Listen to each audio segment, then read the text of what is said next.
My fellow seekers of wisdom, we gather not merely to reflect on a poetic title, when her soul touched his fire, but to unearth the Stoic wisdom buried in its metaphor. In this story we do not find just romance, we find revelation.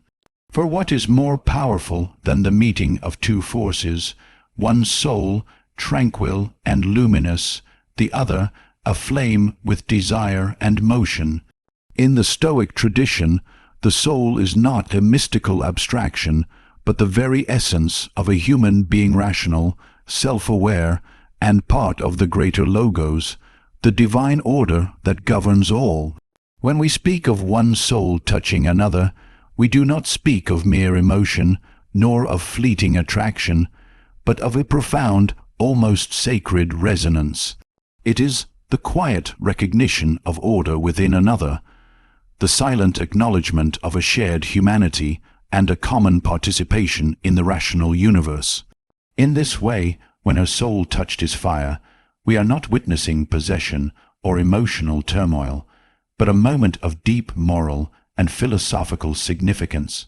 The Stoics believed that while we are all individuals, distinct, bounded by our own reason and will, we are nonetheless connected through nature. Marcus Aurelius wrote often of the kinship of human beings, that we are made for one another like the hands and feet of the body. To touch another's inner world, then, is not to invade it, but to recognize its existence, to affirm that another being also seeks to live in accordance with virtue, with wisdom, with peace.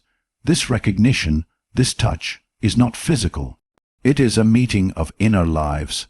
Her soul, grounded in reason and guided by wisdom, reaches not to possess, but to illuminate.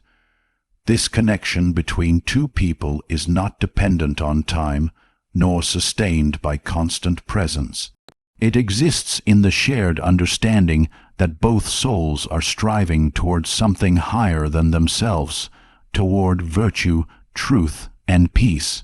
It is in this striving that souls may touch, for only the soul that has found its center can approach another without demanding, without fearing, without disturbing. To approach another with a stable soul is to give the gift of presence without expectation. And that presence, paradoxically, is powerful enough to stir transformation. When her soul touched his fire, she did not enter to control, nor to tame him by force. She entered as a mirror, reflecting what he might become if he aligned his passion with wisdom. The Stoics never denied emotion or fire. Rather, they taught that emotion must be governed by reason. Thus, her presence becomes the quiet teacher, not by command, but by example. Her soul does not flinch at his intensity. Instead, it reminds him, silently, that even fire can serve something greater than itself. The influence she has is not external manipulation. It is the natural effect of virtue meeting unrest. Like the calm that enters a storm without battling it, her soul enters his fire with no desire to win, and yet in doing so she alters it. He is not lessened by her presence. He is awakened, not to dependency, but to clarity. Her soul shows that connection need not mean confusion of boundaries. True unity, in the Stoic view, is when two rational beings align in virtue while remaining self-contained. Each remains free, but willingly participates in the life of the other through shared understanding. This, then, is the highest form of human connection, not ownership, not loss of self, but mutual awakening. A Stoic does not lose themselves in another. Instead, they see more of themselves reflected. And so, when we say her soul touched his fire, we speak not of seduction or salvation, but of harmony, a brief, powerful moment where reason entered passion, not to extinguish it, but to refine it.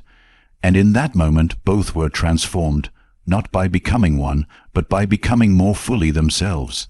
Within the Stoic framework, the central struggle of human life is not with the external world, but with the internal war between passion and reason.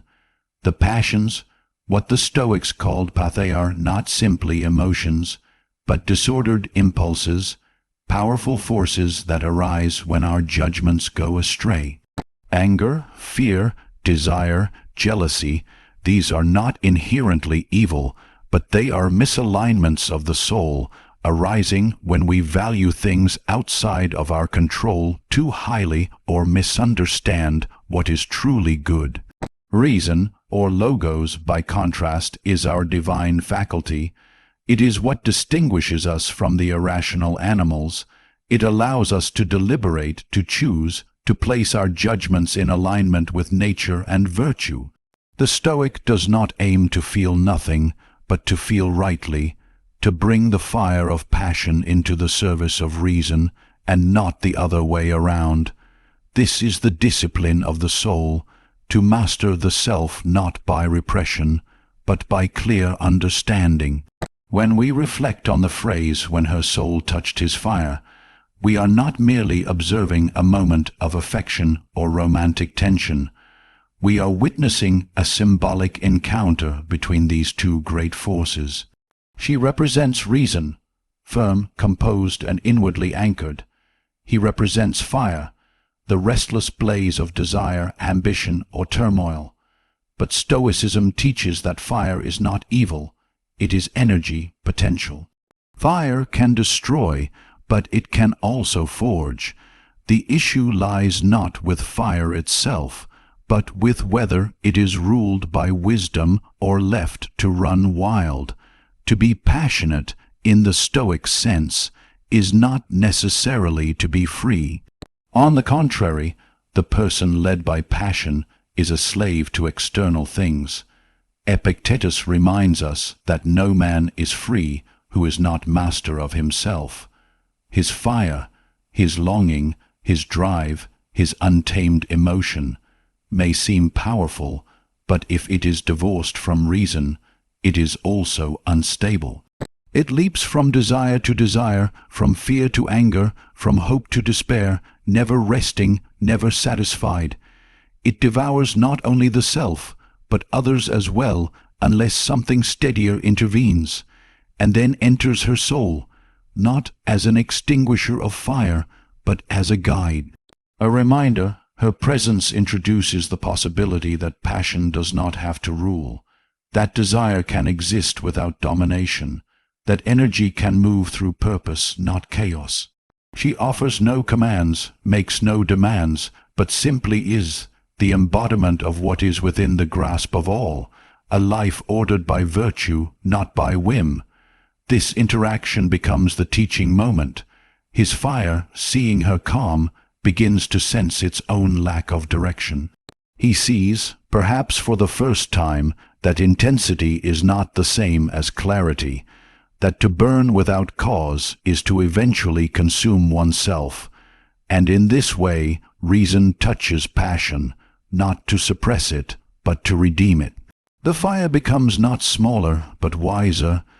The energy remains, but it now moves toward a higher aim. Passion, in Stoic thought, is not something to be feared, but something to be educated. The soul that governs itself with wisdom does not become cold or detached. It becomes powerful in the truest sense, unshaken, and able to act with purpose. This is what she offers, not control, but illumination. Thus, the dance between her soul and his fire becomes the eternal human drama. Reason must always seek to guide passion, just as fire must be contained to give light and warmth. One without the other is incomplete. But together, in harmony, they shape the most noble of lives, a life both alive and awake, burning and balanced, human and whole. In the Stoic world view, true influence is never achieved through control, force, or manipulation. Rather, it arises naturally from the internal condition of the soul, its alignment with reason, its harmony with nature, and its commitment to virtue. Influence is not something we exert over others like pressure applied to clay. It is something we become, something that radiates outward from the depths of our own moral clarity. The Stoics taught that the wise person, simply by living in accordance with nature and reason, becomes a model for others, not through argument but through example. When we reflect on her soul touching his fire, we are not seeing a battle or a conversion. We are seeing the effect of quiet strength. Her influence is not loud, it is not persuasive in the traditional sense, it is not rooted in rhetoric but in stillness. She is as a flameless lamp in a dark room. She does not seek out the shadows, but her presence makes them visible. The soul that is centered in itself has no need to instruct directly. Its very presence becomes instruction. In Stoic thought, there is a profound difference between control and influence. Control seeks to shape others to one's will. It assumes that change must be commanded. Influence, on the other hand, acknowledges that we cannot change others, nor should we attempt to force their transformation. But we can live rightly, and in doing so, we offer a vision of what is possible. We invite without demanding, we inspire without insisting. This is precisely what her soul does when it meets his fire. His fire, his impulses, his passions, exist in a state of turbulence. He is not lost, but he is unsettled. Fire without form can be dramatic, even beautiful, but also dangerous, both to itself and others. It flares up quickly, dies just as fast, or spreads where it should not. He does not yet see the value of restraint, not because he is unwilling, but because he has not yet encountered its power. Then her soul appears, steady, reflective, grounded in its own inner law. She does not argue against his fire. She does not challenge him directly. Instead, she is, and that is enough, the fire, sensing the presence of something it does not possess, pauses. For the first time, it sees that energy can be guided, that to blaze without direction is not strength, but aimlessness. Her soul does not bind him, it liberates him by showing that discipline is not a cage, but a path to clarity. The Stoics were clear: we are only responsible for our own choices, our own thoughts, our own souls. But in living rightly, we become living reminders to others. We become as clean water in a dusty world, not because we force others to drink, but because our purity reveals the muddiness elsewhere. Her soul, in its balance, reveals to him the imbalance of his fire, not to shame, but to awaken, and awakening is the beginning of transformation. This is the power of influence in its highest form, not to overpower, but to elevate, not to mold another into our image, but to become so holy ourselves that others are drawn toward their own higher nature. It is an act of humility, not ego. It respects the freedom of the other. It trusts the process of nature, and it believes that virtue, once glimpsed, speaks for itself. Thus, when her soul touched his fire, she did not command it to change.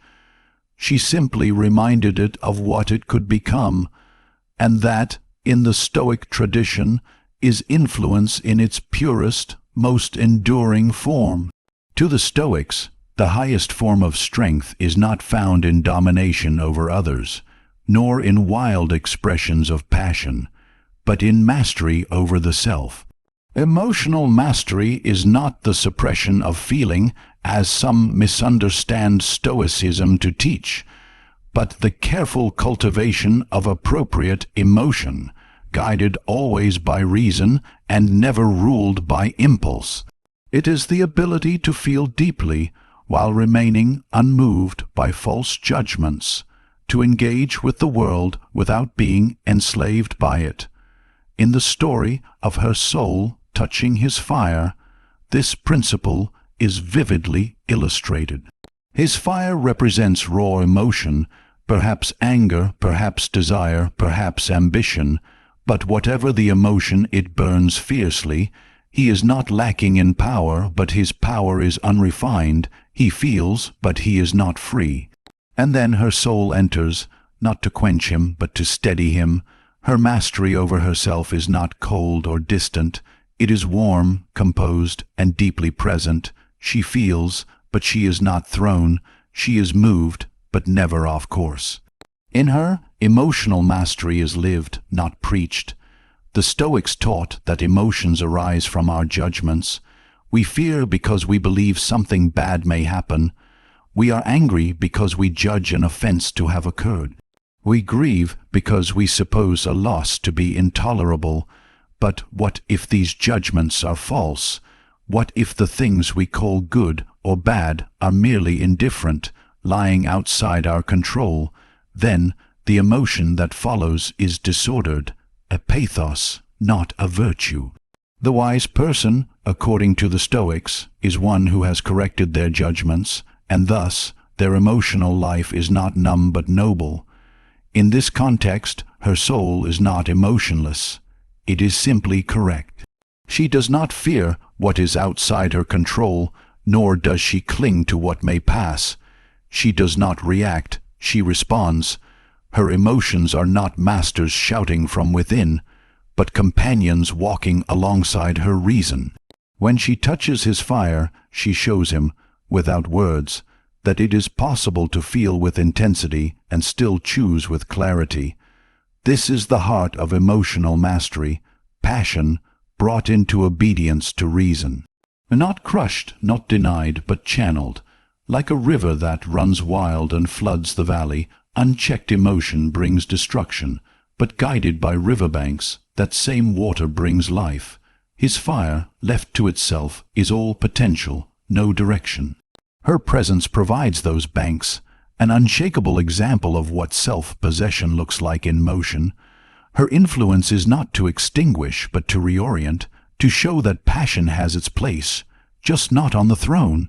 Stoicism does not demand that we feel nothing, but that we examine what we feel and why, and more importantly, that we not act until our reason has given its quiet approval. She embodies this. She does not act out of emotional impulse, and yet her actions are rich with purpose and care. She proves that one can love without clinging, speak without accusing, feel deeply without losing balance. He, in seeing her, begins to see himself, not as weak, but as misdirected, not as broken, but as untrained. Her soul becomes a reflection of what he might become, not by changing what he feels, but by learning how to master it. He does not need to extinguish the fire. He needs to learn to control its flame. And so, Stoic emotional mastery is not about living less fully, but about living more wisely. It is about ensuring that every feeling serves a purpose, every reaction is examined, and every action is chosen. In this way, when her soul touched his fire, she taught not by word, but by being. That fire must never lead, but it may follow. That emotion, when rightly ordered, can illuminate the path of reason, and never obstruct it. In the Stoic tradition, love is not possession, it is not dependency, nor is it the demand for another to complete what one lacks. True love, as the Stoics saw it, is the recognition of the other as a rational being, a fellow traveler through life, capable of virtue, of thought, and of choice.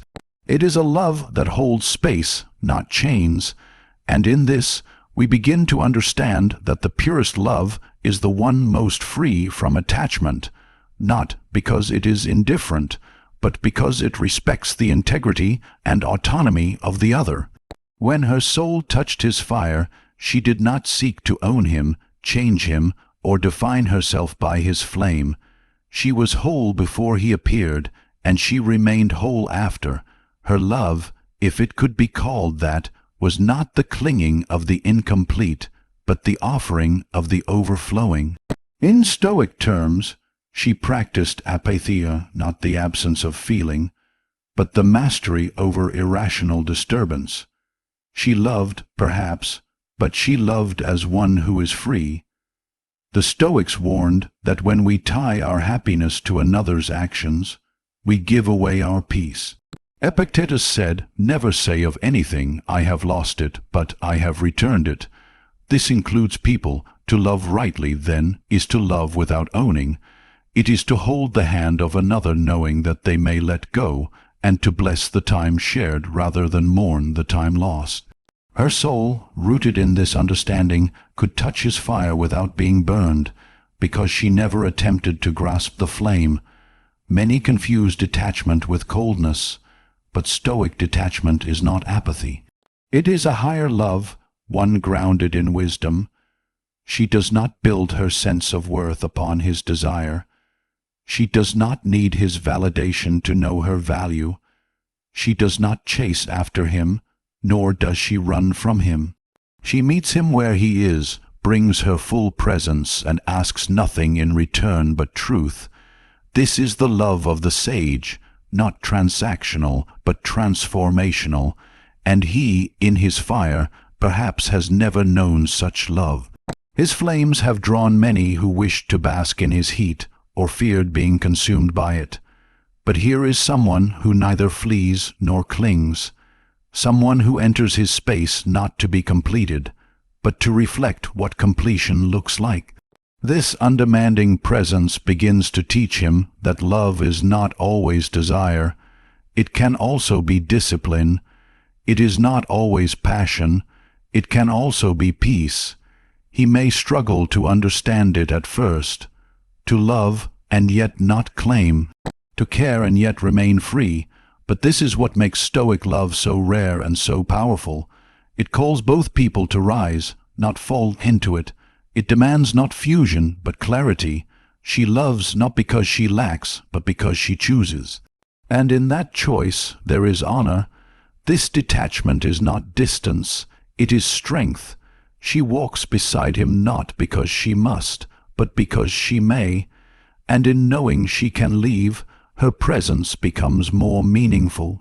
Love, in this Stoic sense, is never about merging into one indistinct self.